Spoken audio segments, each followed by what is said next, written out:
Très ravi de vous retrouver pour cette édition de la mi-journée, un journal que nous avons le réel plaisir de le présenter avec Diène Balaka Mbombo, qui est avec moi sur ces plateaux. Bonjour Diène. Bonjour Eric, bonjour à tous. Diène, quelles sont les actualités phares qui dominent ces vendredis? À la une de l'actualité de cet après-midi, la commune de Kenya dans le Haut-Katanga règle ses comptes.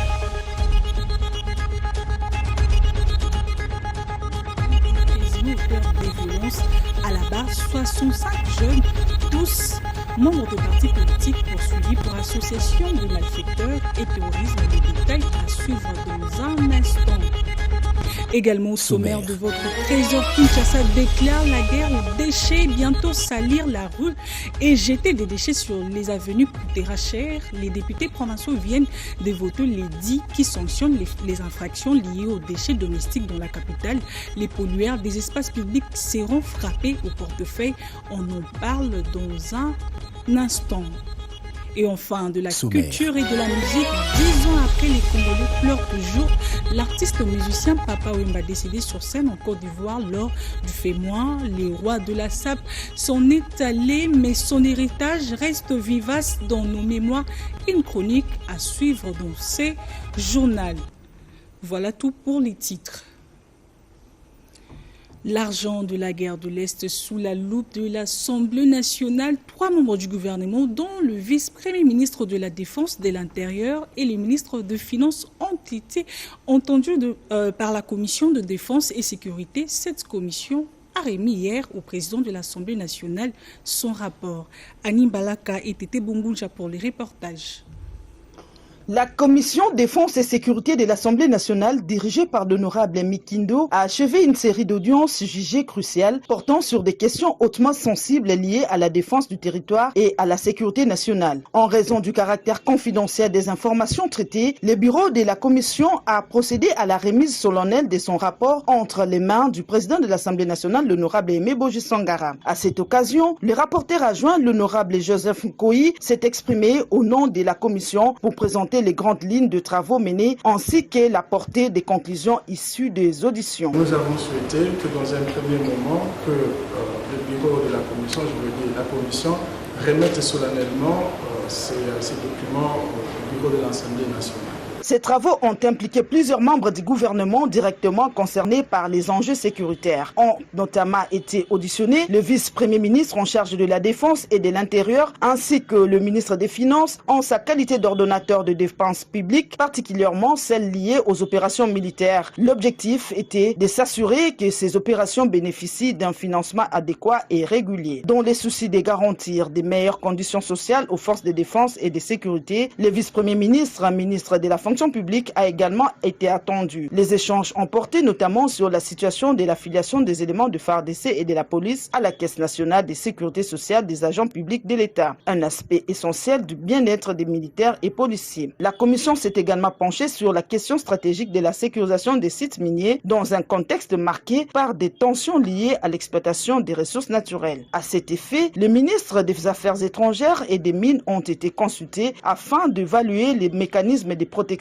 mises en place pour sécuriser ces zones sensibles au cœur des enjeux économiques et géopolitiques des pays. S'agissant de la suite du processus, il appartient désormais au bureau de l'Assemblée nationale, conformément à son calendrier, d'inscrire l'examen de ces rapports à l'ordre du jour. Cette étape permettra à la plénière, c'est-à-dire à l'Assemblée des députés nationaux, de prendre connaissance des constats établis ainsi que des recommandations formulées par la Commission.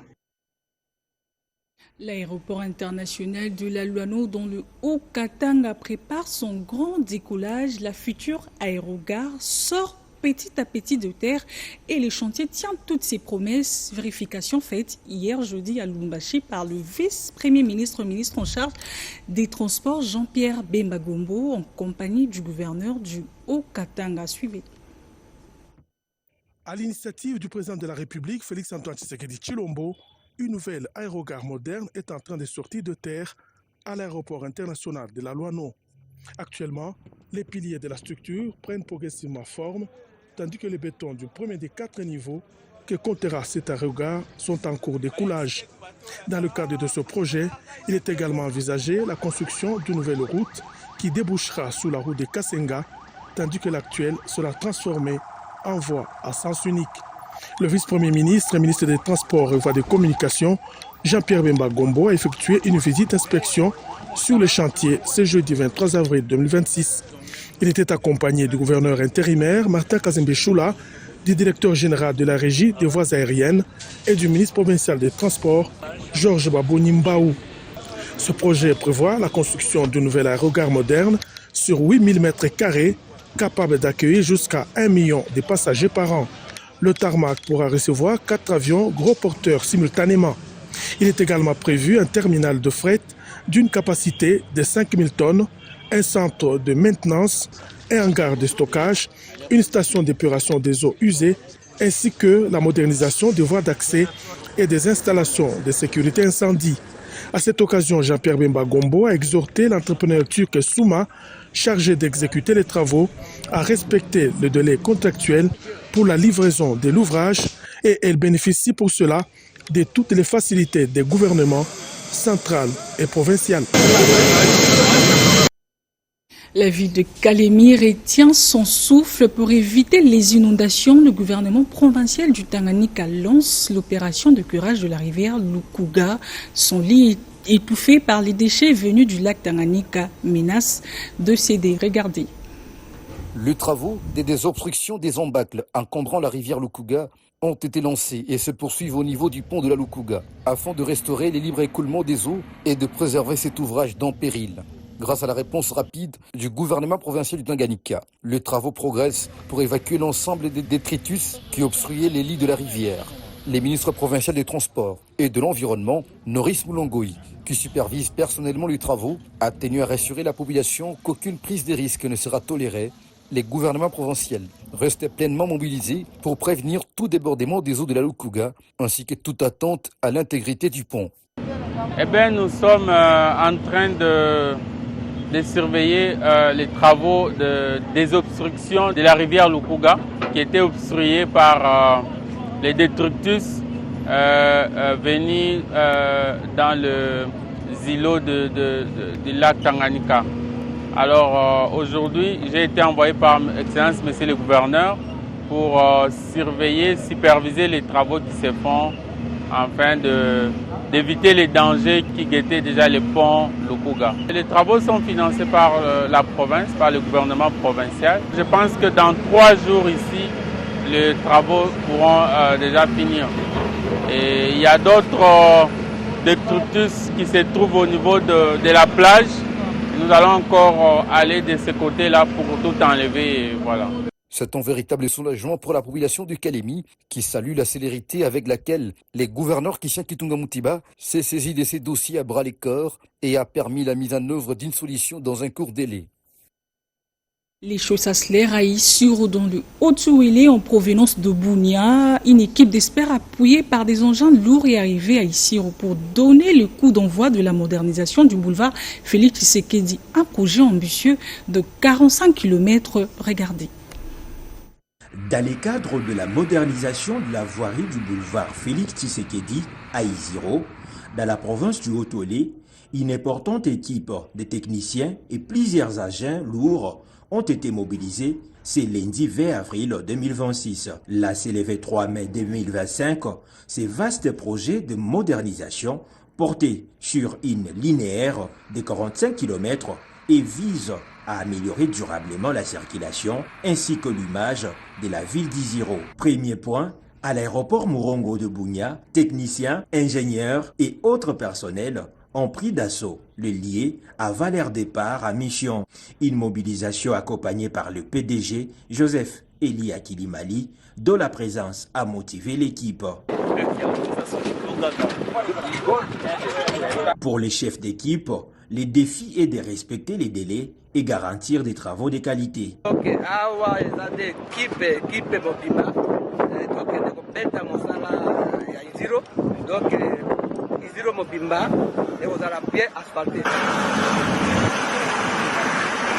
À la base de l'entreprise, une caravane de gros agents et des véhicules transportant des matériels d'asphaltage s'est mise en route vers Issiro.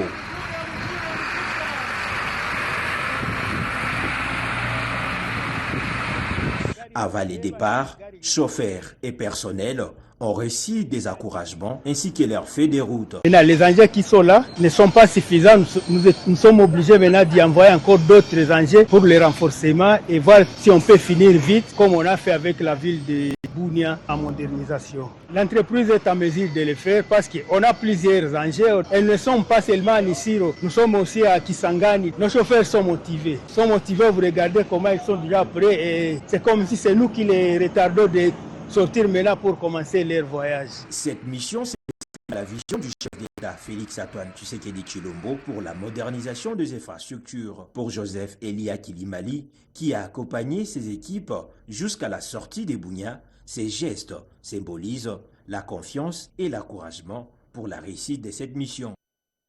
Je le disais en titre, la commune de Kenya dans le Haut-Katanga règle ses comptes avec la violence. La justice militaire a ouvert depuis hier l'audience foraine des présumés auteurs des violences à la barre. 65 jeunes, tous membres de partis politiques poursuivis pour association de malfaiteurs et des terrorismes suivis.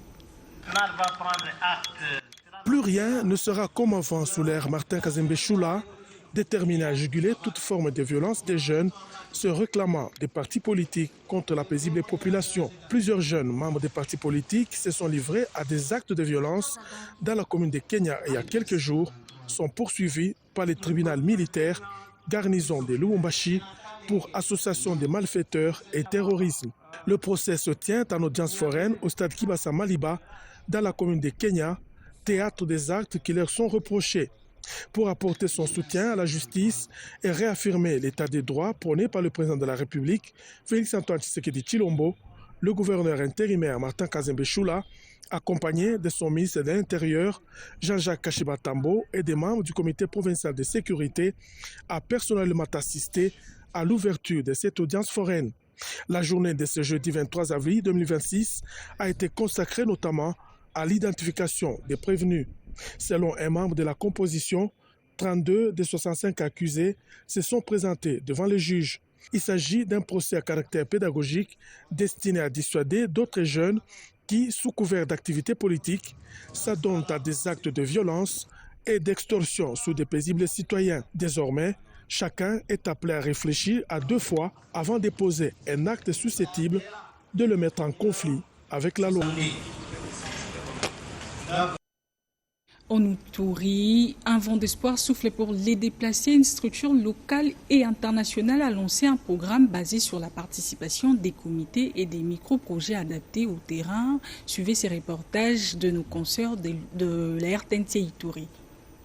Ce projet intitulé Fil Est, Fonds d'initiative locale pour l'Est de la République démocratique du Congo, concerne 3 provinces, à savoir l'Ituri, le Nord Kivu et le Sud Kivu. Ils seront pilotés respectivement par le Justice Police Pôle Institute et CEDIR, avec comme chef de file le Conseil norvégien pour les réfugiés Tongani Kwa Mabadiliko, est une réponse locale et durable aux problèmes de personnes déplacées affectées par les conflits armés dans la partie est du pays. Il bénéficie de l'appui financier de l'Union européenne durant 30 mois, comprenant 120 micro-projets communautaires dans le secteur de l'eau, de l'assainissement, de la construction d'abris d'urgence, de l'éducation, du relèvement économique, de la cohésion sociale et de la protection. Le caractère particulier de ce projet implique les communautés à identifier leurs besoins prioritaires, la conception et le suivi sur le terrain. Notons que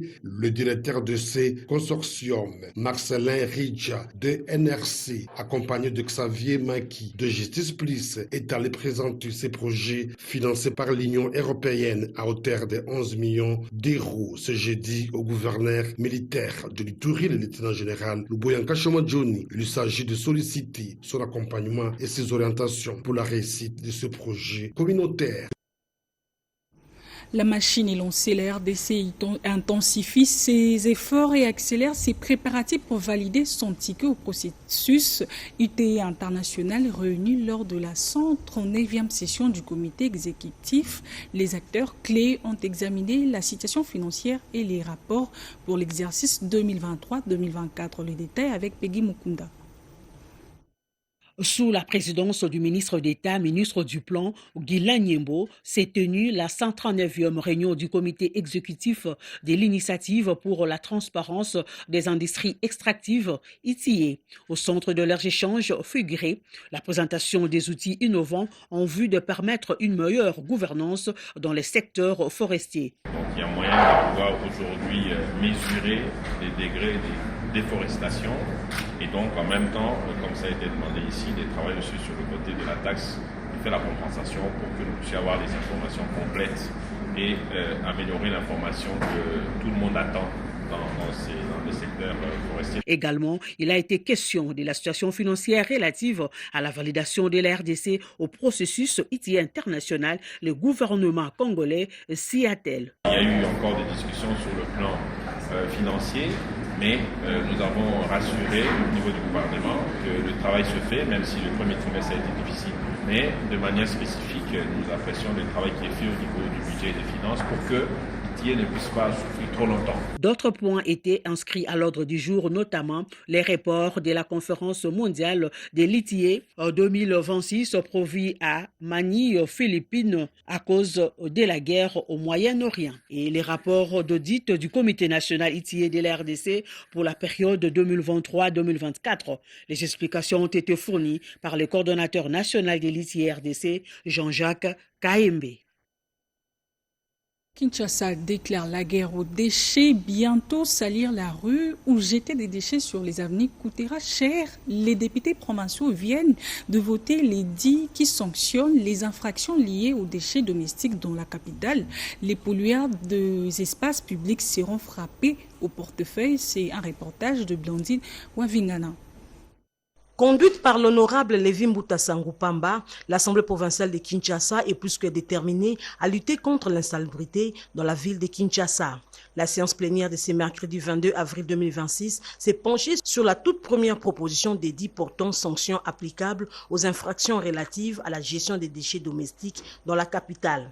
C'était sur initiative de l'honorable Socrates Mubengai, questeur de l'Assemblée provinciale de Kinshasa. Cet édit s'inscrit dans une dynamique visant à endiguer l'insalubrité persistante dans la ville de Kinshasa. Après un examen approfondi par la commission PAJ et la présentation de son rapport, l'édit a été adopté article par article par les députés provinciaux. La majorité des députés, soit 20 ayant pris part au vote, se prononce pour.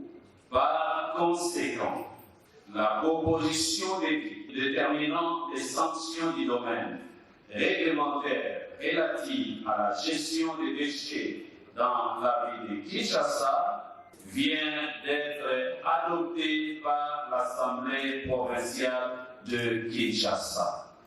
L'auteur de cet édit et élu de Mongafula, Socrates Mubengai, a relevé l'urgence de redorer l'image de la ville de Kinshasa. Je ressens la satisfaction du devoir accompli. Après promulgation de cet édit par le gouverneur, nous allons sanctionner. Nous allons mettre hors d'état de nuire toute personne qui va contribuer à l'insalubrité de la ville de Kinshasa. Ce texte vient ainsi consolider l'arsenal juridique en matière d'assainissement tout en mettant un accent particulier sur la responsabilité collective aussi bien des citoyens que des entreprises et services publics concernés. Améliorer les compétences de base en lecture et en mathématiques, c'est l'objectif de la méthode enseignée au bon niveau au siège de l'UNICEF lors d'un café de presse. Les responsables du programme, aux côtés d'une conseillère du ministre de l'Éducation, ont présenté aux journalistes les résultats encourageants de la phase pilote, une approche déjà expérimentée dans plusieurs provinces de la République démocratique du Congo. C'est un reportage de Cédric Kenina et Constance Mananga. Lire et compter, des bases encore fragiles pour des milliers d'élèves congolais. Face à ces constats alarmants, l'UNICEF introduit une méthode qui bouscule les codes. Teaching at the right level. Enseigner selon les niveaux réels de l'enfant et non plus selon son âge. Déjà testée ailleurs en Afrique, l'approche est déployée en RDC, de Kinshasa au Kasaï en passant par le nord et le sud Kivu. L'idée ici, c'est d'avoir une approche. J'insiste, ce n'est pas un programme.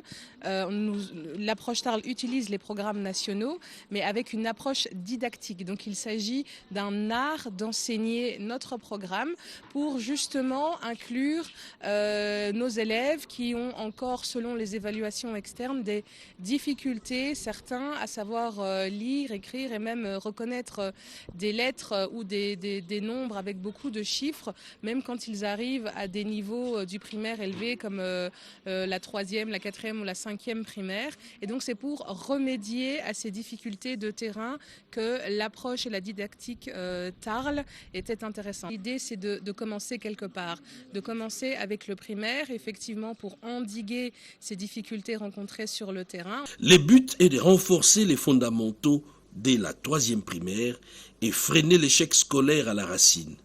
Une réforme discrète mais ambitieuse qui pourrait bien changer durablement les visages de l'école en République démocratique du Congo. Nous prenons la main pour la poursuite de ces journaux avec ce triste anniversaire. 10 ans après, les Congolais pleurent toujours l'artiste musicien Papa Wemba, tombé sur scène en Côte d'Ivoire le 24 avril 2016. Plusieurs activités sont organisées en cet instant dans la capitale, plus précisément au Musée national, dans son village Molokai aussi. Une messe sera dite en la paroisse Saint-Joseph de Matongé, nous précise Gaëtan Maganan.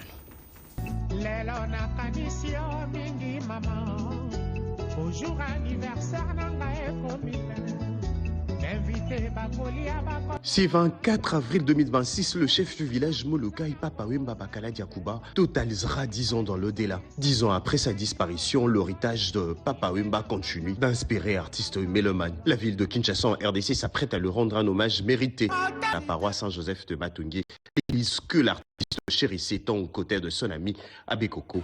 Déjà au quartier Matongé, le villageois de Molokai occupe de stand de long du fameux couloir Madiakoko en hommage au gourou.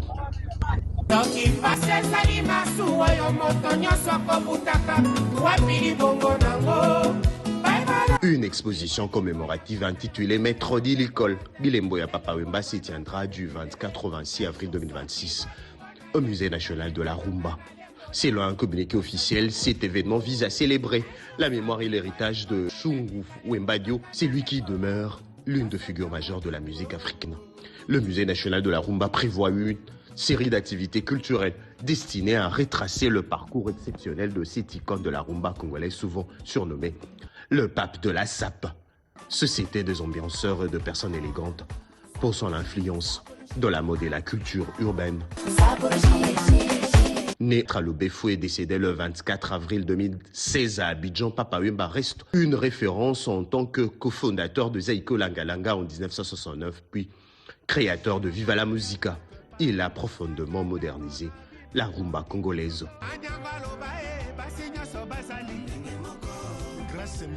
Dans les années 1990, grâce à sa collaboration avec Real World Record de Peter Gabriel, il a accédé à une renommée internationale et s'est produit sur le grande scène mondiale, tout en marquant le cinéma avec La vie est belle. Si l'homme s'en est allé, l'artiste lui demeure plus vivant que jamais dans le cœur, le rythme et le mémoire.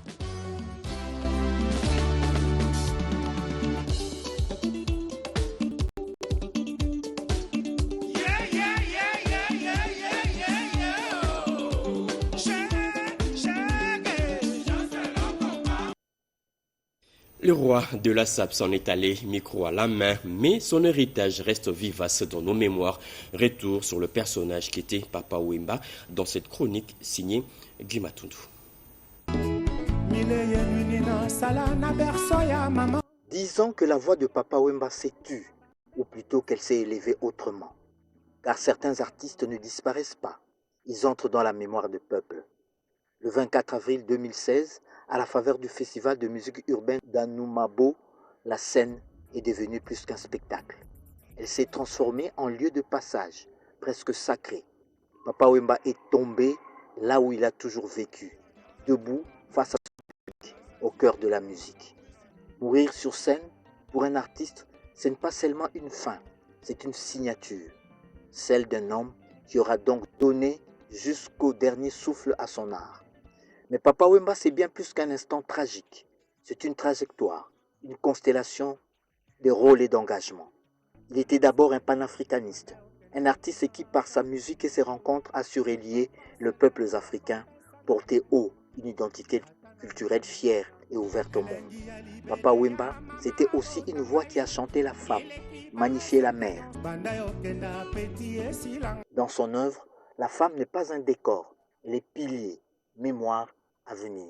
Et puis, il y a cette catégorie devenue légende, le pape de la SAP, Société des ambianceurs et des personnes élégantes. À travers le style, il impose une philosophie de vie, faite de dignité, d'affirmation de soi et de beauté comme résistance. Sous le plan musical, son empreinte dans la rumba congolaise reste profonde. Il a su moderniser le genre, l'ouvrir au monde, tout en conservant son âme avec l'usage de l'eau collée, chère à sa culture en amont. Une influence qui continue de vibrer dans les créations actuelles. Mais Papa Wemba, c'était aussi un homme proche des réalités sociales. Sa relation avec les Chégués, ces enfants de la rue de Kinshasa, témoignait d'un regard humain, d'une volonté d'encadrer, de tendre la main, là où beaucoup détournaient les yeux et le regard. Aujourd'hui, 10 ans après, sa mémoire s'inscrit aussi dans des lieux. À Kinshasa, le gouvernement congolais a racheté sa résidence pour en faire un espace de mémoire, un lieu de tourisme, presque de pèlerinage culturel. Comme pour dire que l'homme dépasse désormais le temps et appartient au patrimoine. Et comment parler de Papa Wemba sans évoquer Matongé, ce quartier mythique de Kinshasa qu'il a contribué à populariser, à faire rayonner bien au-delà des frontières. Matongé, c'est plus qu'un lieu, c'est une ambiance, une identité, un esprit. Et dans cet esprit, il y a une part de Koul, Ekomani, Bakala Diakouba. 10 ans après, Papa Wemba s'en est allé. Il est devenu un lieu, une élégance, une musique, une mémoire vivante. Et quelque part, sur une scène invisible, il continue de chanter.